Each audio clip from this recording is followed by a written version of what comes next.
Hello learners, कैसे हैं आप सभी। I hope you all are doing great. तो हम लोग बिहार के टीचिंग एग्ज़ाम के लिए मतलब बीपीएससी तैयारी फोक के लिए एसएसटी के जितने भी पीवाईक्यूज़ हैं उनको डिस्कस कर रहे हैं। साथ में बिहार के जो एससीईआरटी है उसको भी मैंने हिस्ट्री और पॉलिटी के जितने भी चैप्टर वाइज एमसीक्यू हैं सभी दोनों को 9th और 10th दोनों को कवर किया है। आप लोग जाके ज़रूर देखिएगा, वहाँ से आपको डायरेक्ट क्वेश्चन मिलेंगे। इसके पहले क्लास 9th और 10th के 2 पेपर को डिस्कस किया जो कि टीआरई सेकंड में आया था। और आज हम लोग क्लास 6 और 8 के जो मार्च में पेपर हुआ था, मार्च 2024 में, उसको डिस्कस करेंगे। और ये पेपर जो कैंसिल हुआ था, तो ये सभी क्वेश्चन टीआरई फोक के लिए बहुत ज़्यादा महत्वपूर्ण होंगे। और ऐसा नहीं है कि जो क्वेश्चन 6 to 8 में आए हैं वो 9 10th में नहीं आएंगे और जो 9 10th में आए वो 6 to 8 में नहीं आएंगे। नहीं, ऐसा नहीं है। क्वेश्चन कहीं पे भी रिपीट हो सकते हैं क्योंकि दोनों जगह क्वेश्चन एससीईआरटी और एनसीईआरटी दोनों जगह से पूछे जा रहे हैं। तो इन दोनों को स्किप नहीं करेगा क्योंकि सभी पेपर का एनालिसिस करना बहुत ही ज़्यादा ज़रूरी है। तो इसमें पहला क्वेश्चन है, पहला है हिस्ट्री का, जिसमें पहला है कि इटली में पुनर्जागरण किस भाषा और साहित्य में रुचि जागृत किया था। तो ये किया था लैटिन तथा ग्रीक में। और ये पुनर्जागरण से क्वेश्चन 9th और 10th में भी पूछा गया है। तो जो इटली में पुनर्जागरण होता है इसने लैटिन व ग्रीक मतलब यूनानी भाषा और साहित्य में रुचि जागृत किया था। और इटली में सबसे पहले विश्वविद्यालय की स्थापना भी की जाती है। कौन कौन से विश्वविद्यालय? पादुआ तथा बोलोनिया विश्वविद्यालय। यहाँ पे कानून के साथ ही मानविकी विषयों की भी पढ़ाई होती थी। और फ्रांचेस्को पेटार्क, इनका मानना था कि प्राचीन काल एक विशिष्ट सभ्यता थी जिसे प्राचीन यूनानियों और रोमन के मध्य समझा जा सकता था। अतः जो प्राचीन सभ्यता थी इसकी लैटिन भाषा की पांडुलिपियों की खोज पुनः शुरू की जाती है। और 1453 में कॉन्स्टेंटिनोपल के पतन के साथ ही इटली में बहुत से विद्वान आए और ग्रीक भाषा तथा साहित्य को बढ़ावा दिया, जिनमें प्लेटो और अरस्तु जैसे दार्शनिकों के ग्रंथ को भी पढ़ा गया था। नेक्स्ट है 17वीं और 18वीं शताब्दी में फ्रांस की सामाजिक संरचना कितने स्टेट्स में बटी थी? तो ये 3 स्टेट्स में बटी थी। तो 17वीं और 18वीं शताब्दी की फ्रांस की संरचना 3 स्टेट में विभक्त थी। पहली स्टेट में आते थे पादरी वर्ग, सेकंड में आते थे कुलीन वर्ग एंड थर्ड में आते थे व्यवसायी, व्यापारी, अदालती कर्मचारी, वकील, किसान तथा मजदूर आदि। और ये क्वेश्चन डायरेक्ट क्लास 9th की एनसीईआरटी से उठाया गया है। नेक्स्ट है फर्स्ट वर्ल्ड वॉर के बाद हस्ताक्षरित वर्साय की संधि ने जर्मनी को तबाह कर दिया था। क्यों? क्योंकि जर्मनी ने उपनिवेश खो दिए थे और क्षतिपूर्ति की जो राशि वो भी अत्यधिक थी। और इससे जो क्या हुआ, असैनिकरण कर दिया गया। तो इसके हो जाएंगे ऑप्शन डी, 1 से अधिक। तो फर्स्ट वर्ल्ड वॉर कब होता है? 1914 में होता है। इसके बाद जो हस्ताक्षर किए जाते हैं वर्साय की संधि पर, इसने जर्मनी को तबाह कर दिया था। क्यों? क्योंकि इसकी शर्तें क्या थी कि जर्मनी की जनता के लिए बहुत ही कठोर और अपमानजनक थी। किसकी शर्तें? वर्साय की संधि की शर्तें।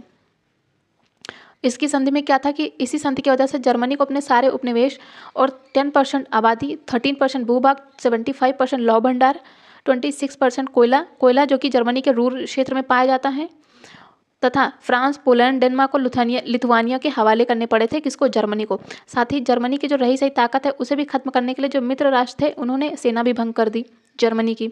और युद्ध के कारण जो भी तबाही हुई उसकी क्षतिपूर्ति के रूप में 6 अरब पाउंड की अत्यधिक धनराशि जर्मनी पर थोप दी जाती है।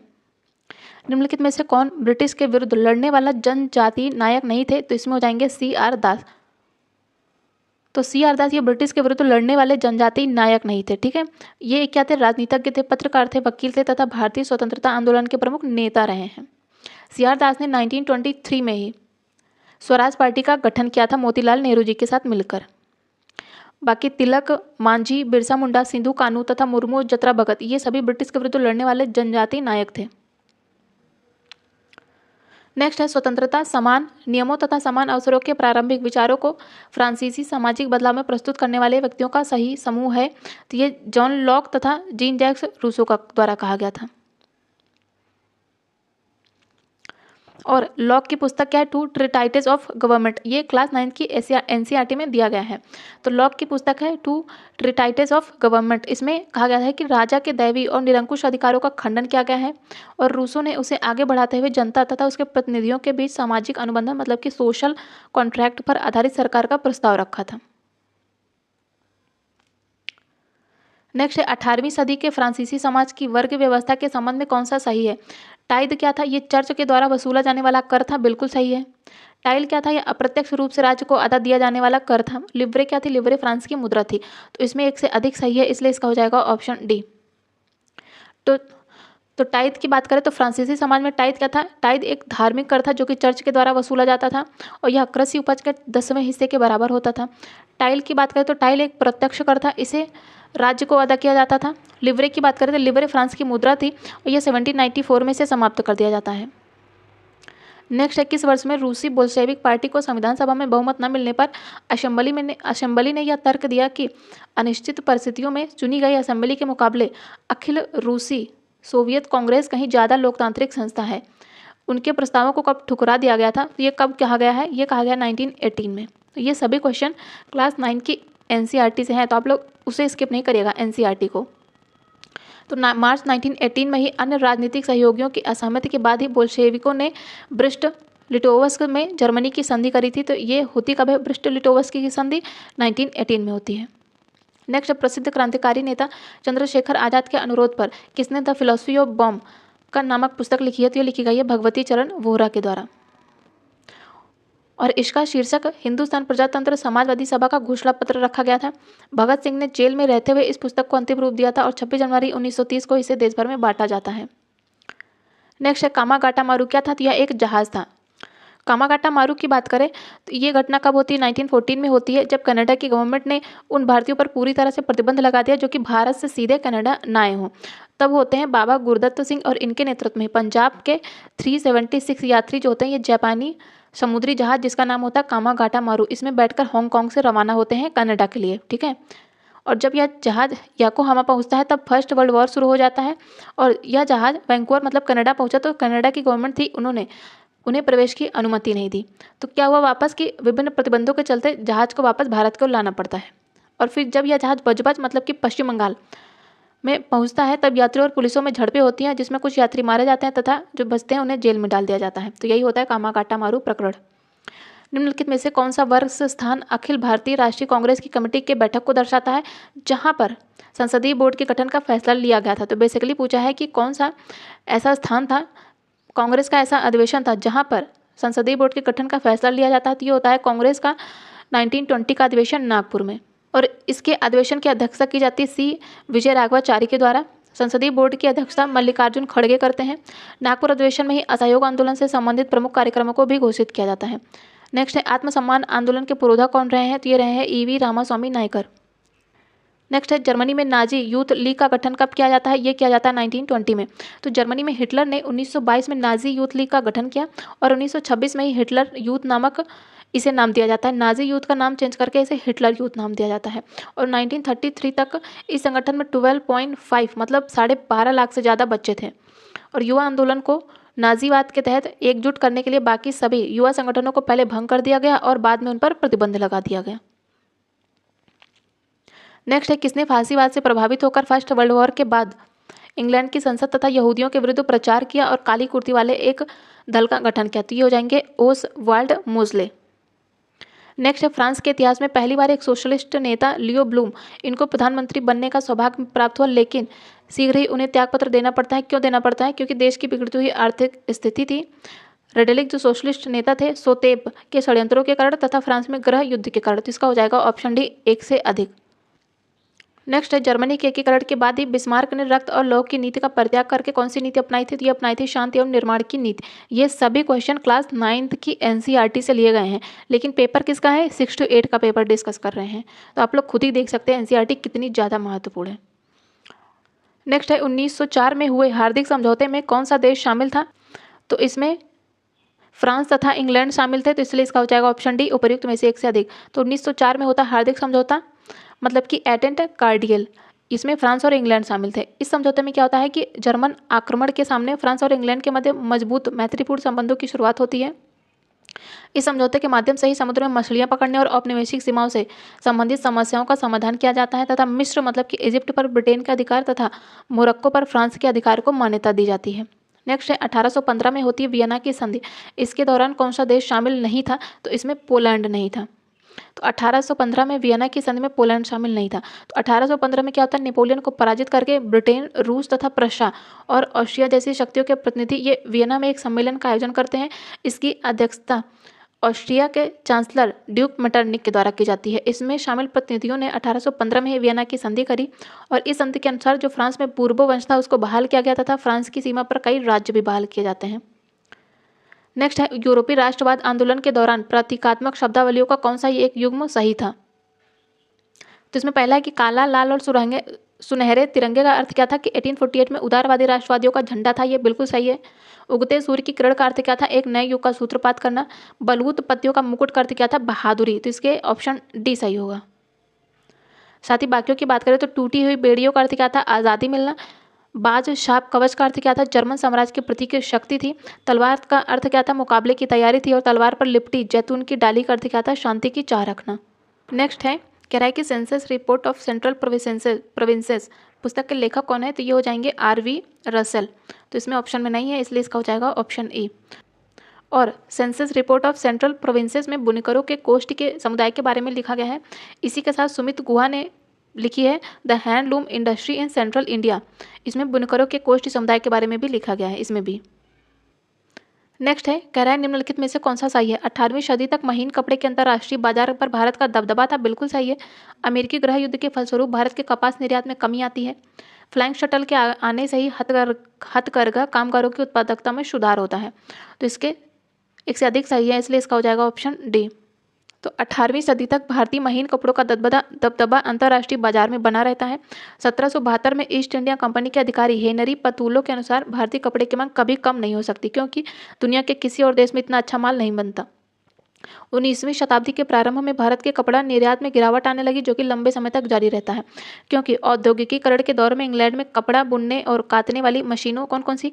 फ्लाइंग शटल, स्पिनिंग जेनी आदि का विकास होता है। और फ्लाइंग शटल आती है जिससे क्या होता है? हथकरघा कामगारों की उत्पादकता में सुधार होता है। और मशीनों के आने के कारण ही भारतीय कपड़ा बुनकरों का पतन भी होने लगा, जिससे कि भारतीय कपड़ों के निर्यात में कमी आने लगी। इसके अतिरिक्त अमेरिकी गृह युद्ध के बाद भारतीय कपास के निर्यात में वृद्धि आती है, क्योंकि ब्रिटेन को अमेरिका से कपास प्राप्त करना संभव नहीं था, इसीलिए भारतीय कपास के निर्यात में वृद्धि होती है। और क्या हुआ कि जो ब्रिटेन था वो भारत से कपास मंगाने लगता है। नेक्स्ट है, 1873 में रचित गुलामगिरी पुस्तक किस धारणा को निष्प्रभावी करती है? तो ये निम्न जाति विभेद तथा सामाजिक ताने बाने इन दोनों को ही निष्प्रभावी करती है, इसलिए इसका हो जाएगा ऑप्शन डी। तो ज्योतिबा राव फूले जी के द्वारा लिखी गई थी पुस्तक गुलामगिरी 1873 में। इसमें निम्न जाति विभेद, ब्राह्मणों की श्रेष्ठता का विरोध किया गया तथा सामाजिक ताने बाने की जटिलता बताई गई है। नेक्स्ट है, स्टालिनग्राद की लड़ाई किसके मध्य होती है? तो ये होती है जर्मनी तथा सोवियत मतलब कि रसिया के बीच होती है, जो कि ऑप्शन में नहीं है। तो स्टालिनग्राद की लड़ाई कब होती है? 1942 में जर्मनी तथा सोवियत संघ के बीच होती है। इस युद्ध में जर्मनी की पराजय होती है और द्वितीय विश्व युद्ध के दौरान ही सोवियत संघ के लिए निर्णायक साबित होता है। और इस युद्ध का प्रमुख कारण क्या था कि हिटलर के द्वारा मास्को, जो कि रसिया पर है, इस पर कब्जा के उद्देश्य से सोवियत संघ पर हमला करना था। नेक्स्ट है, बेला या चमेली क्रांति का संबंध निम्नलिखित में से किस देश से है? तो इसका संबंध है ट्यूनीशिया से, जो कि ऑप्शन में नहीं है। नेक्स्ट है, रोम चलो का नारा किसके द्वारा दिया जाता है? तो ये दिया जाता है मुसोलिनी के द्वारा। नेक्स्ट है, संयुक्त राष्ट्र संघ के संस्थापक सदस्य देशों की संख्या कितनी है? तो ये है 50। सेकेंड वर्ल्ड वॉर के जो विजेता होते हैं, विजेता कंट्री ने मिलकर संयुक्त राष्ट्र संघ को अंतर्राष्ट्रीय संघर्ष में हस्तक्षेप करने के उद्देश्य से स्थापित किया था। इसकी स्थापना कब होती है संयुक्त राष्ट्र संघ की? 25 अक्टूबर 1945 को। और इस पर 50 देशों के हस्ताक्षर के साथ इसकी स्थापना होती है। इसका हेडक्वार्टर कहाँ? न्यूयॉर्क, यूएसए में है। इसकी आधिकारिक भाषाएं कौन सी है? चीनी, अरबी, अंग्रेजी, रूसी, फ्रांसीसी, स्पेनी है।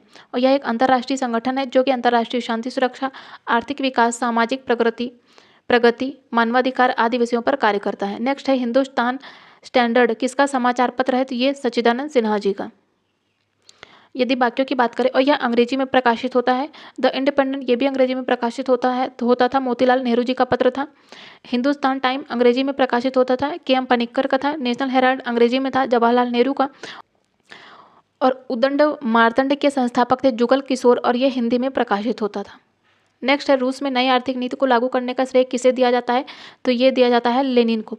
तो 1921 में लेनिन के द्वारा रूस में नई आर्थिक नीति को शुरू किया गया। नेक्स्ट है, वैश्वीकरण के संबंध में निम्नलिखित में से कौन सा सही है? तो इसमें मुक्त व्यापार, निजीकरण, आर्थिक सुधार, ये तीनों होंगे। नेक्स्ट है, नेक्स्ट है किस घटना से यह सिद्धांत निष्प्रभावी हो गया कि पूर्ति अपनी मांग स्वयं पैदा करती है, तो ये हो जाएगा 1929 की विश्व आर्थिक मंदी की। तो अमेरिका में आई विश्वव्यापी मंदी के कारण कीमतों में कमी आती है और अमेरिकी बैंकों ने कर्ज देने से मना कर दिया। आर्थिक मंदी के कारण ही जर्मनी, ब्रिटेन, इन देशों की अर्थव्यवस्था धाराशायी हो जाती है। नेक्स्ट है ब्रिटेन में कृषि क्रांति के शिल्पकार के रूप में कौन जाने जाते थे, तो इसमें हो जाएंगे रॉबर्ट वेस्टन, जेथरो टूल तथा लॉर्ड टाउनशेंड। तो इसका हो जाएगा ऑप्शन डी। नेक्स्ट है फर्स्ट वर्ल्ड वॉर कब लड़ा गया था, तो ये हो जाएगा 1914 से लेके 18 तक। तो यह 28 जुलाई 1914 से लेकर 11 नवंबर 1918 तक लड़ा जाता है। यह मित्र राष्ट्रों और केंद्रीय शक्तियों के मध्य होता है। इसमें मित्र राष्ट्रों में फ्रांस, यूनाइटेड किंगडम मतलब England, Australia, Italy, America, Japan शामिल होते हैं, जबकि केंद्रीय शक्तियों में जर्मनी, ऑस्ट्रिया, हंगरी, बुल्गारिया आदि होते हैं। नेक्स्ट है औपनिवेशिक काल में कौन सा प्रमुख उद्योग क्षेत्र भारतीयों के हाथ में था, तो हो जाएगा वस्त्र या कपास उद्योग। नेक्स्ट है महात्मा गांधी ने चंपारण यात्रा किस वर्ष प्रारंभ की थी, तो ये की थी 1917 में, बिहार के चंपारण में। तो 1917 में इन्होंने बिहार के चंपारण में दमनकारी बागान व्यवस्था मतलब कि जो 3 कठिया पद्धति थी उसके खिलाफ किसानों को संघर्ष के लिए प्रेरित किया। और 1917 में उन्होंने गुजरात के खेड़ा जिले के किसानों की मदद करने के लिए सत्याग्रह का आयोजन किया था। वैसे खेड़ा सत्याग्रह बेसिकली होता कब है, 1918 में होता है। नेक्स्ट भारत में प्रथम छापा खाना किस वर्ष तथा किसके द्वारा स्थापित किया गया था, तो हो जाएगा 1557 में पुर्तगीज के द्वारा। तो प्रिंटिंग प्रेस मतलब कि छापा खाना पहले 16वीं सदी में भारत के गोवा में पुर्तगाली धर्म प्रचारकों के साथ आता है और पुर्तगालियों के द्वारा ही पहला प्रिंटिंग प्रेस 1557 में स्थापित किया जाता है। गोवा में जेसुइट पुजारियों ने कोंकणी सीखी और कई सारे पुस्तकें छापी। 1674 तक कोंकणी कन्नड़ भाषाओं में भी 50 किताबें छप चुकी थी। इनमें से कौन पेरिस शांति सम्मेलन के बड़े 4 परिषदों का सदस्य था, तो इसमें हो जाएंगे लॉयड जॉर्ज, वुडरो विल्सन तथा ऑरलैंडो। तो पेरिस शांति सम्मेलन के 4 बड़े परिषद के सदस्य में थे ब्रिटेन के प्रधानमंत्री लॉर्ड जॉर्ज, फ्रांस के जॉर्जेस क्लेमेंस्क्यू, इटली के ऑरलैंडो तथा अमेरिकी राष्ट्रपति वुडरो विल्सन थे। इन्हें बिग 4 कहा जाता था। जनवरी 1919 में पेरिस शांति सम्मेलन होता है और वो पेरिस के ठीक बाहर वर्सेल्स में होता है और प्रथम विश्व युद्ध के बाद शांति की शर्तों पर बातचीत करने के लिए यह बैठक आयोजित की जाती है। नेक्स्ट है किस वर्ष लिटन ने भाषाई आधार पर प्रेस की स्वतंत्रता को प्रतिबंधित किया था, तो ये किया था 1878 में। नेक्स्ट है जलियांवाला बाग नरसंहार हत्याकांड किस दिन होता है, तो ये होता है वैशाखी के दिन 13 अप्रैल 1919 को अमृतसर के जलियांवाला बाग में होता है। नेक्स्ट है 1942 में किसने भारत छोड़ो आंदोलन का आह्वान किया था, तो ये किया जाता है महात्मा गांधी जी के द्वारा। इसी में गांधी जी के द्वारा करो या मरो का नारा भी दिया जाता है। नेक्स्ट है किसने भारत में आधुनिक छपाई तकनीकें प्रारंभ करी थी, तो ये की थी पुर्तगालियों के द्वारा। ये अभी हम लोगों ने डिस्कस भी किया। और 18वीं सदी में ही जेम्स ऑगस्टस हिक्की ने 1780 में बंगाल गजट नामक एक साप्ताहिक पत्रिका का संपादन भी किया था।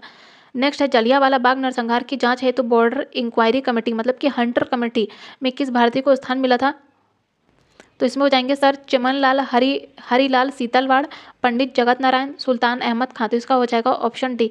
तो 1919 में आता है रोलेट एक्ट, उसी के खिलाफ लोग अमृतसर के जलियांवाला बाग में मैदान में एकत्रित होते हैं। 13 अप्रैल को जनरल डायर ने इन निहत्तों के लोगों पर अंधाधुंध गोलियां चलाई, जिससे क्या होता है हजारों लोग मारे जाते हैं और सरकार ने इसी की जांच करने के लिए लॉर्ड विलियम हंटर की अध्यक्षता में हंटर कमेटी का गठन करते हैं। इस कमेटी के 8 सदस्यों में से 5 अंग्रेज थे लेकिन 3 भारतीय थे।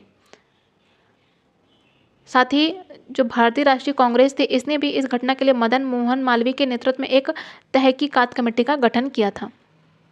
नेक्स्ट हम लोग जियोग्राफी के प्रश्नों को डिस्कस करेंगे। कह रहा है कि निम्नलिखित में से किसकी नेपाल के साथ सीमा है, तो यूपी नेपाल के साथ अपनी बाउंड्री शेयर करता है, उसके साथ उत्तराखंड भी है, बिहार, सिक्किम और पश्चिम बंगाल भी है। तो इसका हो जाएगा ऑप्शन बी। नेक्स्ट है निम्नलिखित में से कौन सी नदी दक्षिण गंगा के नाम से जानी जाती है, तो ये हो जाएगी गोदावरी नदी। तो गोदावरी की बात करें तो यह प्रायद्वीपीय भारत की सबसे बड़ी नदी है, इसे दक्षिण गंगा कहते हैं और यह महाराष्ट्र के नासिक से निकलती है और बंगाल की खाड़ी में जाकर गिरती है। यह 1465 किलोमीटर लंबी है और इसका जल ग्रहण क्षेत्र मतलब कि बेसिन कितना है 3.13 लाख किलोमीटर है। और इस नदी मतलब गोदावरी का जल ग्रहण क्षेत्र महाराष्ट्र, एमपी, छत्तीसगढ़ तथा आंध्र प्रदेश राज्यों में फैला है। यदि हम गोदावरी की सहायक नदियों की बात करें तो इनमें आती है वेनगंगा, इंद्रावती, पेनगंगा, प्राणहिता तथा मांजुरा। नेक्स्ट है निम्नलिखित में से कौन सी विशेषता मैंग्रोव वनों से संबंधित है, तो ये घने लंबे वृक्ष होते हैं और इनके पौधों की जड़ें जो होती हैं पानी के लिए अंदर डूब जाती हैं, बिल्कुल सही है। और ये दलदली, कीचड़ और खारे तटीय जल आदर्श आवास है इनके, तो इसका तीनों कथन सही है। नेक्स्ट है निम्नलिखित में से कौन सा भारत में बाघों का आरक्षित क्षेत्र नहीं है, बताना है। तो पश्चिम बंगाल में सुंदरवन नेशनल पार्क में भी बाघ पाए जाते हैं, यूके के उत्तराखंड के जिम कॉर्बेट नेशनल पार्क में भी बाघ पाए जाते हैं और एमपी के बांधवगढ़ में भी बाघ पाए जाते हैं। तो इसके सभी क्षेत्रों में, सभी नेशनल पार्क में बाघ पाए जाते हैं, तो इसलिए इसका हो जाएगा ऑप्शन ई, क्योंकि इसमें नहीं पूछा था। नेक्स्ट है निम्नलिखित में से किस नदी को बिहार का शोक कहते हैं, तो ये हो जाएगी कोसी नदी। नेक्स्ट है कृष्णा और गोदावरी नदी जल विवाद किन राज्यों के बीच है, तो ये है कर्नाटक तथा आंध्र प्रदेश के मध्य। नेक्स्ट है निम्नलिखित में से कौन सी क्रांति भारत में विनोबा भावे के द्वारा शुरू किए गए भूदान ग्राम दान आंदोलन से संबंधित है, तो ये हो जाएगी रक्तहीन क्रांति। नेक्स्ट है बिहार में निम्नलिखित में से कौन सा जिला अभ्रक भंडार और उत्पादन के लिए जाना जाता है, तो इसमें जमुई भी है, भागलपुर भी है और गया भी है, तो इसलिए इसमें हो जाएगा ऑप्शन डी। अभ्रक की यदि हम बात करें तो यह एक ऐसा खनिज है जो कि प्लेटो तथा पतरड़ क्रम में पाया जाता है और इसका चादरों में विपाटन मतलब कि स्प्लिट आसानी से हो सकता है। यह बिहार में नवादा, जमुई, मुंगेर, भागलपुर और गया में पाया जाता है। अभ्रक उपयोग यह मुख्यतः अभ्रक का उपयोग की बात करें तो यह मेनली विद्युत और इलेक्ट्रॉनिक्स उद्योगों में उपयोग किया जाता है। अभ्रक की बात करें तो यह पारदर्शी काले, हरे, लाल, पीले या भूरे रंग का भी हो सकता है। नेक्स्ट है भारत मिशन 1855 में प्रथम जूट उद्योग कहाँ स्थापित किया गया था, तो ये किया गया था रिसरा, पश्चिम बंगाल में। नेक्स्ट है 8 डिग्री चैनल भारत को किस देश से अलग करता है, तो ये अलग करता है भारत को मालदीव से। और जो 9 डिग्री चैनल है ये लक्षद्वीप को मिनिकॉय से अलग करता है। 10 डिग्री चैनल अंडमान को निकोबार द्वीप समूह से अलग करता है। नेक्स्ट है चुंबी घाटी कहाँ स्थित है, तो ये सिक्किम और तिब्बत के मध्य स्थित है।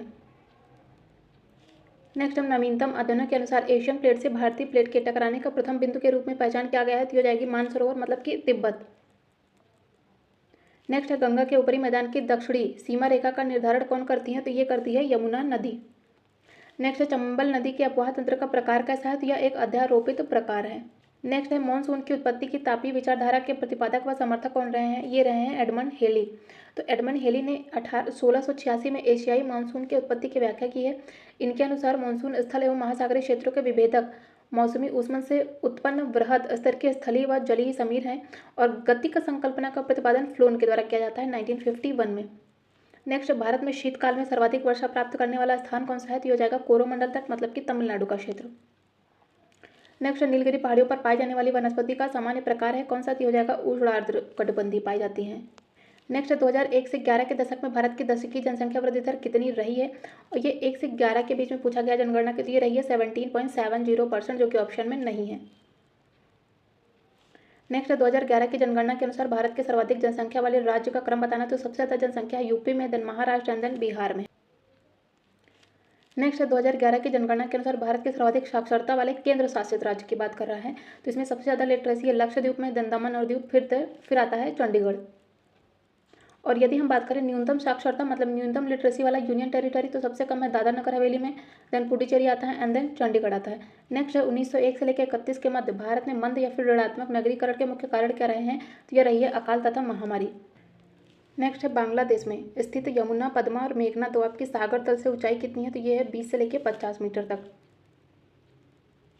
नेक्स्ट है भारत और श्रीलंका के मध्य न्यूनतम दूरी कितनी है, तो यह है 52 किलोमीटर, जो कि ऑप्शन में है ही नहीं। नेक्स्ट है भूटान की सर्वोच्च पर्वत श्रेणी कौन सी है, तो हो जाएगी कुला कांगारी। भूटान की बात करें तो भारत का पड़ोसी देश है और यह एक ऐसा पर्वतीय देश है जो कि पूर्वी हिमालय के मध्य स्थित है।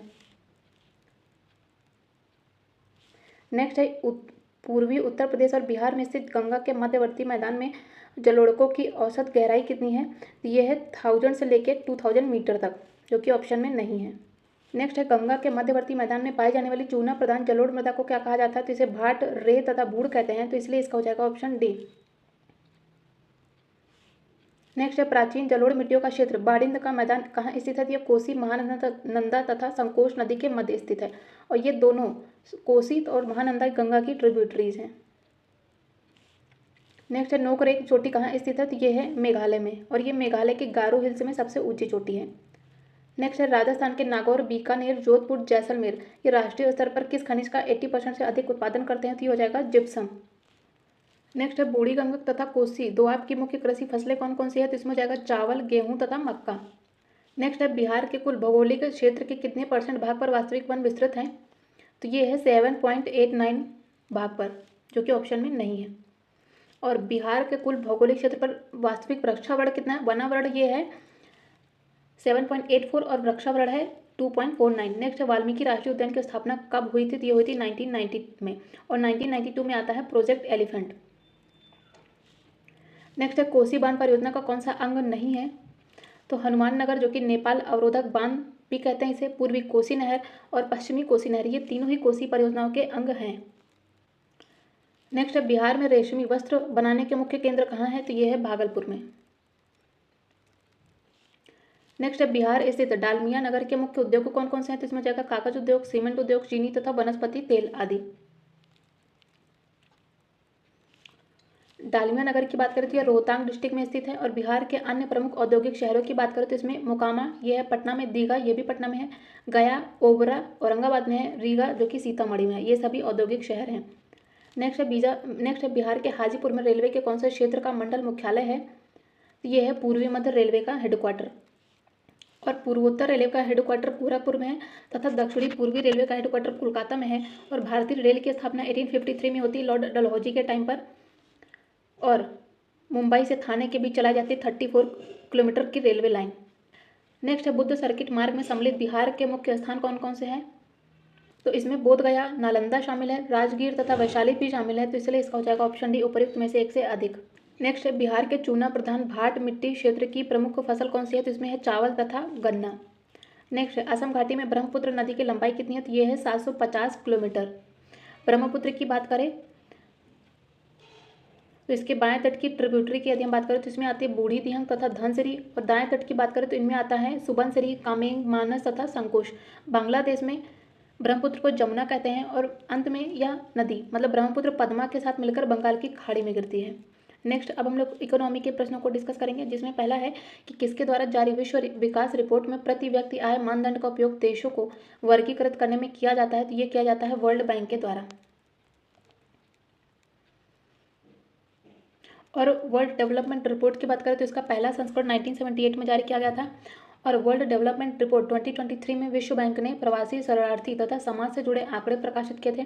वर्ल्ड बैंक की बात करें तो इसकी स्थापना होती है जुलाई 1944 में और प्रेजेंट में इसके 189 मेंबर हैं। इसका हेडक्वार्टर है वॉशिंगटन डीसी में।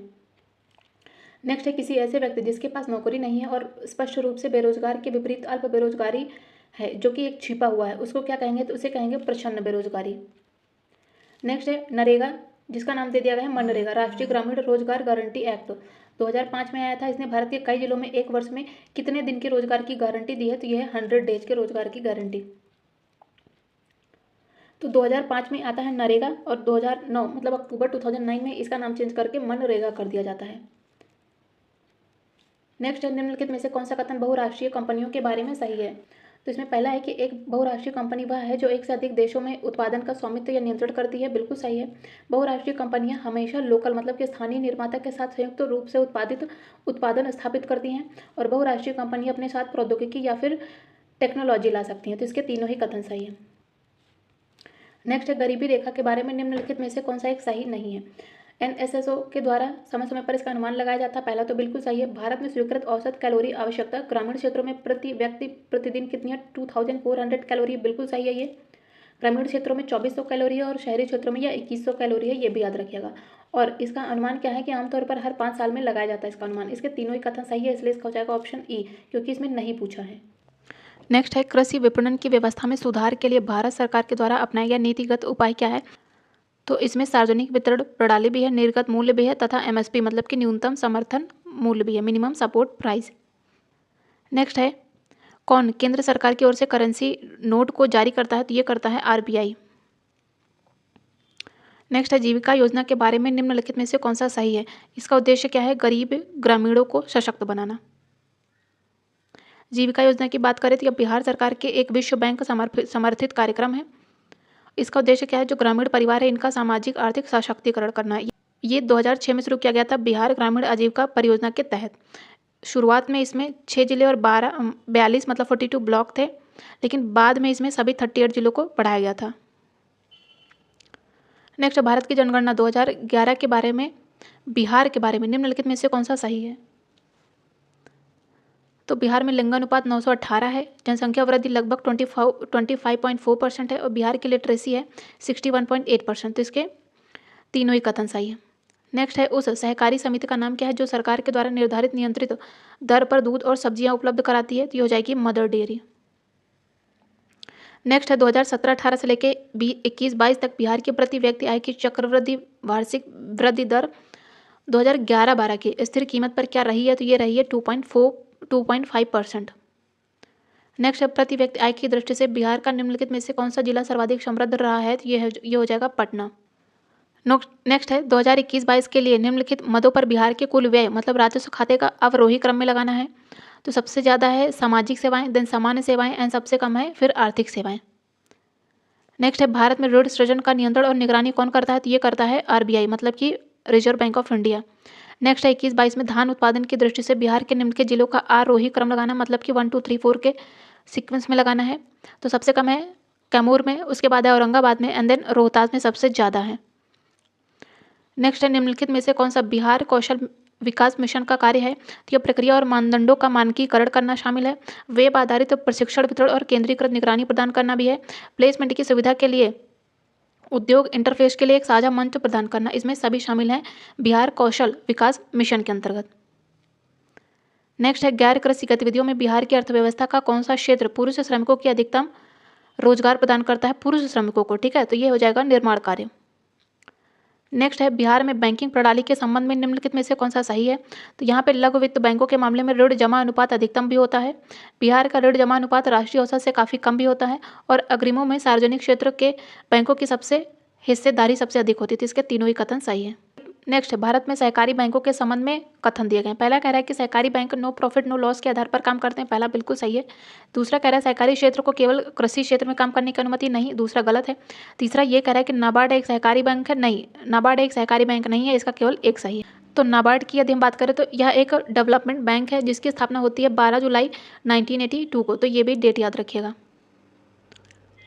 नेक्स्ट भारत में गरीबी रेखा के मापन के लिए गठित समितियों का सही क्रम लगाना है, तो इसमें सबसे पहले गठित होती है अलग समिति 1979 में, तो इसमें एंड देन लकड़ावाला कमेटी का गठन होता है 1993 में, तो इसमें सबसे पहले कौन आएगा 3 आएगा, फिर उसके बाद 1 आएगा जो कि ऑप्शन सी में है, ठीक है। तो इसमें कोई एक भी पता हो तो भी आप सही कर सकते हैं। तो यदि हम बात करें अलग कमेटी की तो ये 1979 में आती है, लकड़ावाला कमेटी 1993 में आती है जब मानवाधिकार आयोग का गठन किया जाता है। तेंदुलकर कमेटी आती है 2009 में तथा सी रंगराजन कमेटी आती है 2012 में। नेक्स्ट है 2011 की जनगणना के अनुसार बिहार के निम्नलिखित में से किस जिले का लिंगानुपात 1000 से अधिक है, तो ये हो जाएगा गोपालगंज का। नेक्स्ट है कौन सी मुद्रा है जो कि कोई भी मुद्रा है जिसे सरकार वैध मुद्रा घोषित करती है, इसके अलावा इस प्रकार के पैसों को सोने या चांदी जैसी भौतिक वस्तु द्वारा समर्थित नहीं किया जाता, तो ये हो जाएगी फिएट मुद्रा। नेक्स्ट है वैश्वीकरण के संबंध में बताना है, तो यह राष्ट्रों के बीच वस्तुओं और सेवाओं के व्यापार को बढ़ावा देती है, यह प्रौद्योगिकी के संचालन को भी बढ़ावा देती है, और इसका अर्थ क्या है, मतलब कि वैश्वीकरण का अर्थ क्या है कि किसी अर्थव्यवस्था का विश्व अर्थव्यवस्था के साथ एकीकरण करना, तो इसके तीनों ही कथन सही है। नेक्स्ट है ट्रिम्स और ट्रिप्स किससे संबंधित है, तो ट्रिम्स संबंधित है निवेश उपाय से और ट्रिप्स संबंधित है बौद्धिक संपदा अधिकार से। नेक्स्ट है बिहार के इकोनॉमिक सर्वे से क्वेश्चन है, तो ये करंट बेस्ड क्वेश्चन था, मार्च में पेपर हुआ था और फरवरी में आता है इकोनॉमिक सर्वे, ठीक है। तो इस बार भी पेपर मार्च या अप्रैल में होने की संभावना है, तो जो फरवरी में बजट और इकोनॉमी सर्वे आएगा तो वो आप लोग जरूर देखिएगा, वो बहुत ज़्यादा महत्वपूर्ण होगा क्योंकि वहाँ से 100% क्वेश्चन पूछे जाएंगे। तो बिहार के इकोनॉमिक सर्वे से कई सारे क्वेश्चन पूछे गए थे, जिसमें एक ये है कि बिहार के आर्थिक सर्वेक्षण 2022-23 के अनुसार 2021-22 में गन्ने की खेती का सकल फसल क्षेत्र कितना था, तो ये था 2.41 लाख हेक्टेयर, और ये करंट बेस्ड क्वेश्चन था। नेक्स्ट है बिहार के निम्नलिखित में से किस जिले में कपास उत्पादन की सघनता नहीं है, तो इसमें भागलपुर और गया, नालंदा तथा गया इन चारों में नहीं है, इसलिए इसका हो जाएगा ऑप्शन डी। नेक्स्ट है 2021-22 के लिए बिहार में महिला श्रमिकों के प्रतिशत वितरण के क्षेत्रवार हिस्से का आरोही क्रम बताना, मतलब कि 1 2 3 4 के ऑर्डर में बताना है। तो इसमें सबसे ज़्यादा किसमें प्राइमरी सेक्टर में है एंड देन टर्सरी, एंड सबसे कम है सेकेंडरी सेक्टर में। नेक्स्ट है उपभोक्ता संरक्षण अधिनियम के अंतर्गत उपभोक्ता के अधिकारों में क्या शामिल नहीं है, तो इसमें पेश करना शामिल नहीं है, सुरक्षा तथा सूचित करना ये उपभोक्ता के अधिकारों में शामिल है। और यदि हम बात करें उपभोक्ता संरक्षण अधिनियम के दिया था 1986 में, और यह कोपरा के नाम से प्रसिद्ध है। कोपरा एक्ट ने केंद्र और राज्य सरकारों में उपभोक्ता मामले के अलग विभागों को भी स्थापित किया था। इसके विशेषताओं की बात करें तो ये समस्त वस्तुओं और सेवाओं पर लागू होता है, अतिरिक्त एक्ट है, ये सभी क्षेत्रों पर लागू होता है, और क्षतिपूर्ति की भी व्यवस्था है और उपभोक्ता के अधिकारों से संबंधित है। नेक्स्ट है निम्नलिखित में से कौन सा मानव विकास सूचकांकों का सूचक नहीं है? तो जीवन प्रत्याशा तो मानव विकास सूचकांक का सूचक है। वास्तविक प्रति व्यक्ति आय भी है, लेकिन स्कूलों में ड्रॉप आउट रेशियो ये मानव विकास सूचकांक मतलब कि ह्यूमन डेवलपमेंट रेशियो का सूचक नहीं है, तो इसलिए इसका हो जाएगा ऑप्शन सी। नेक्स्ट है 2011 की जनगणना के अनुसार बिहार में निम्नलिखित में से किन डिस्ट्रिक्ट में 5% से कम शहरीकरण है? तो यह है कैमूर तथा समस्तीपुर में। नेक्स्ट है बिहार में निम्नलिखित में से कौन सी योजना राज्य में लैंगिक असमानताओं से संबंधित है? तो ये हो जाएगी मुख्यमंत्री नारी शक्ति योजना।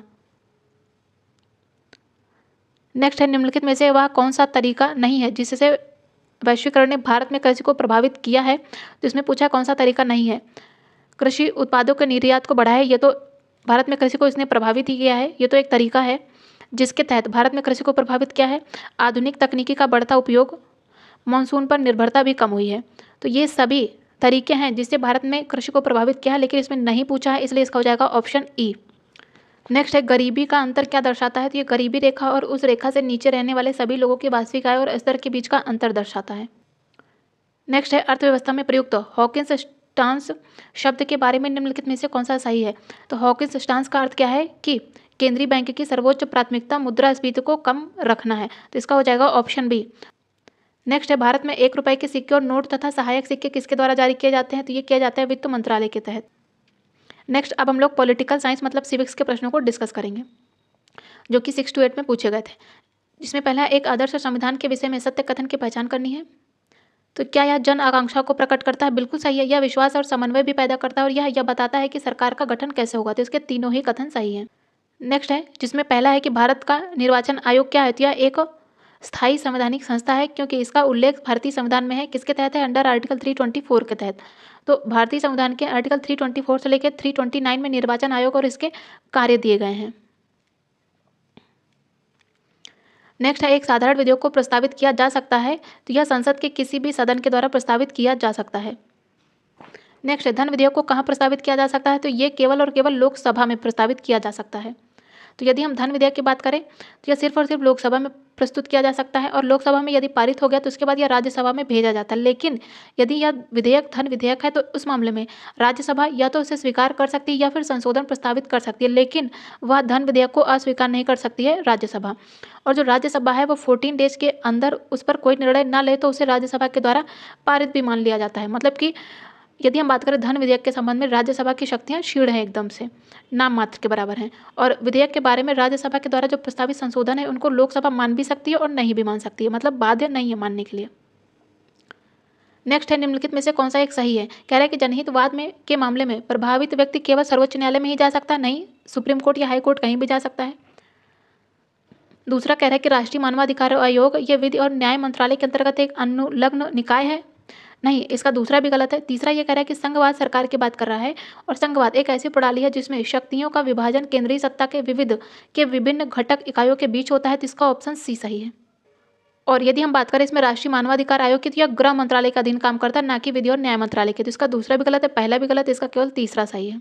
नेक्स्ट है कह रहा है कि निम्नलिखित में से कौन सा राज्य 1949 में भारतीय संघ में शामिल हुआ था? तो ये हो जाएगा मणिपुर।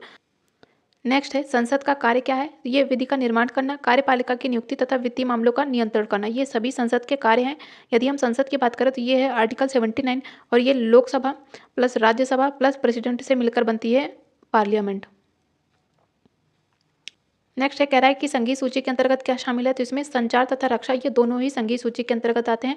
कृषि की बात करें तो यह राज्य सूची का विषय है और प्रेजेंट में संघ सूची में 100 विषय हैं, जिनमें से रक्षा, परमाणविक ऊर्जा, विदेश मामला, युद्ध शांति, बैंकिंग, रेलवे, डाक, तार, वायुसेना, बंदरगाह, विदेश व्यापार तथा मुद्रा, ये सभी संघ सूची के अंतर्गत आते हैं और संघ सूची पर कानून बनाने का अधिकार सिर्फ और सिर्फ केंद्रीय विधायिका के पास ही है।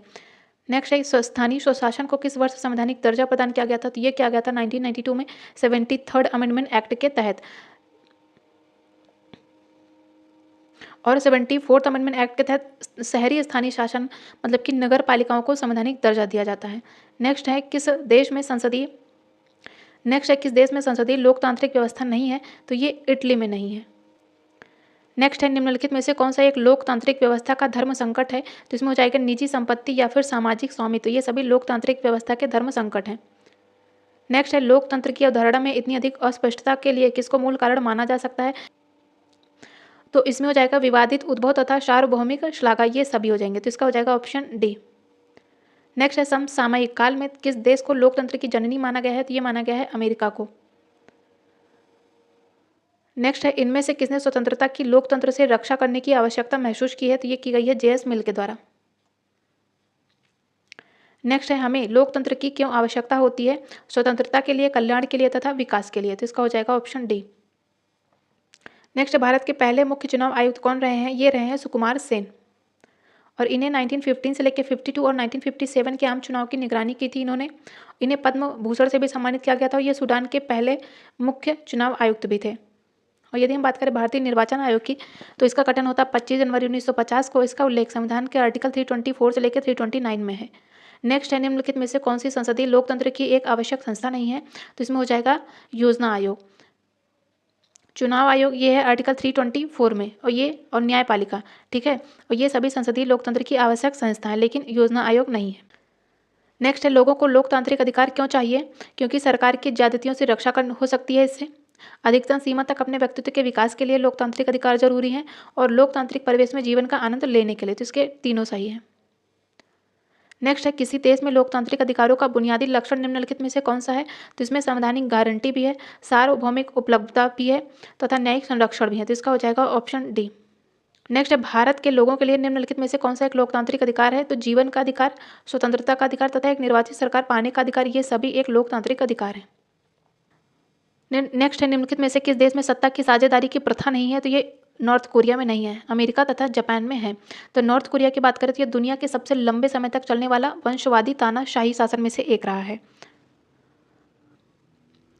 नेक्स्ट है बेल्जियम में बहुसंख्यक लोगों द्वारा निम्नलिखित में से कौन सी भाषा बोली जाती है, तो इसमें बोली जाती है डच। तो बेल्जियम की 3 आधिकारिक भाषाएं हैं और ये क्लास 10th की एनसीईआरटी से क्वेश्चन है। कौन कौन सी हैं, फ्रेंच, डच तथा जर्मन है, लेकिन बेल्जियम में सबसे ज़्यादा बोली जाने वाली भाषा है डच, 60% लोग डच बोलते हैं। फिर उसके बाद फ्रेंच तथा जर्मन बोलते हैं। नेक्स्ट निम्नलिखित में से किस देश में शीर्ष स्तर पर सत्ता में साझेदारी की सबसे सबल शक्ति व्यवस्था विद्यमान है, तो यह है कनाडा में।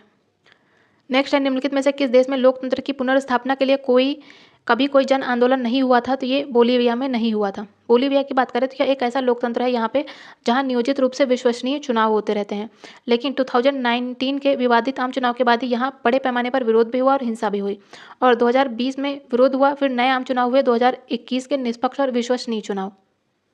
निम्नलिखित में से किस देश में फेडेकोर नामक एक लोकहित समूह सक्रिय है, तो यह है बोलीविया में। यदि हम बात करें फेडेकोर की, तो इसका गठन हुआ था 1997 में। नेक्स्ट है लोकतंत्र की उपलब्धियां क्या हैं, तो निर्वाचित सरकार होना, लोक कल्याण तथा लोकतांत्रिक सरकार, तो इसका हो जाएगा ऑप्शन डी। निम्नलिखित में से किस देश के अतिरिक्त संसार में हर जगह तानाशाही के स्थान पर लोकतंत्र को पसंद किया जाता है, किस देश के अतिरिक्त पूछा है, तो इनमें श्रीलंका, बांग्लादेश तथा पाकिस्तान ये सभी लोकतंत्र हैं, लेकिन इसमें किस देश के अतिरिक्त पूछा है, जो कि ऑप्शन में नहीं है, क्योंकि ये तीनों ही लोकतांत्रिक देश हैं, इसलिए इसका हो जाएगा ऑप्शन ए। निम्नलिखित में से कौन सा लोकतंत्र एक आर्थिक फल नहीं है, तो इसमें हो जाएगा सबके लिए शिक्षा, या एक आर्थिक फल नहीं है।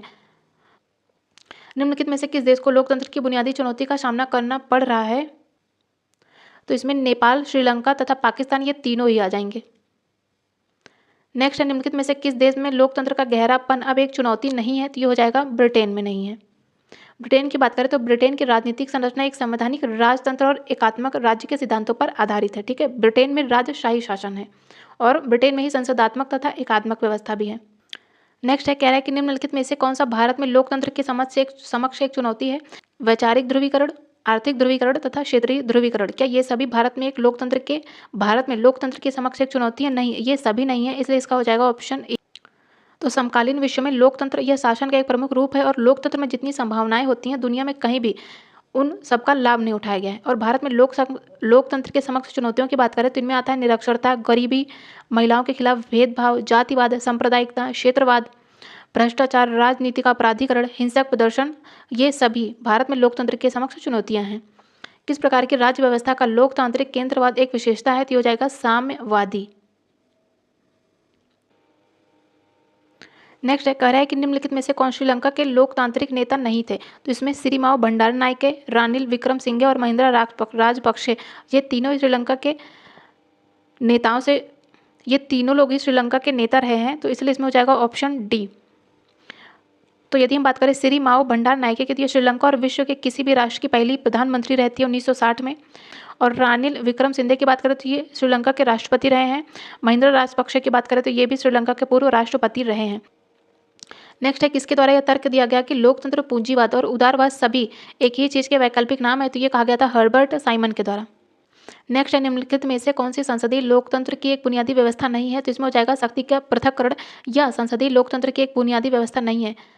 बाकी स्वतंत्र न्यायपालिका, स्वतंत्र और निष्पक्ष चुनाव, ये सभी संसदीय लोकतंत्र की विशेषताएं हैं। नेक्स्ट है, भारत के संविधान सभा के अंतरिम अध्यक्ष कौन रहे हैं? तो ये रहे हैं सच्चिदानंद सिन्हा और ये संविधान सभा के पहले अस्थायी अध्यक्ष रहे हैं।